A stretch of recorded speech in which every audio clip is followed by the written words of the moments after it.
নিচের অনুচ্ছেদটি পড়ে প্রশ্নের উত্তর দাও। 1-10 মহাকালকে খণ্ড খণ্ড করিয়া লইয়া তাহারই একটি অংশকে অতীত বলি, এক অংশকে বর্তমান বলি, আর এক অংশকে ভবিষ্যৎ বলি। প্রকৃতপক্ষে তাহাদের মধ্যে এক অখণ্ড যোগসূত্র বর্তমান আছে। ইতিহাস সেই যোগসূত্রের সন্ধান প্রদান করে।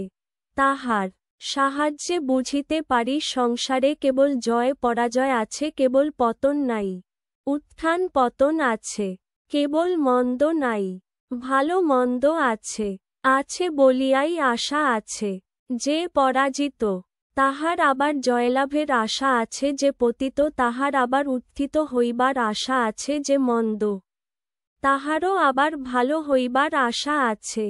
আমাদেরও সেই কাল আসিতে পারে, মন্থর পদবিক্ষেপে সভয়ে সচকিতচরণে গোপন পথে, নহে প্রকাশ্য রাজপথ দিয়া সুবিন্যস্ত সুদৃঢ় পদবিক্ষেপে দ্রুতবেগেই চলিয়া আসিতে পারে।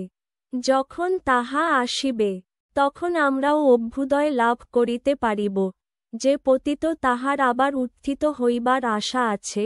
এই বাক্যে পতিত ও উত্থিত শব্দ দুটি কোন পদ? এ বিশেষ্য, বি বিশেষণ, সি অব্যয়, ডি সর্বনাম। সঠিক উত্তর বিশেষণ।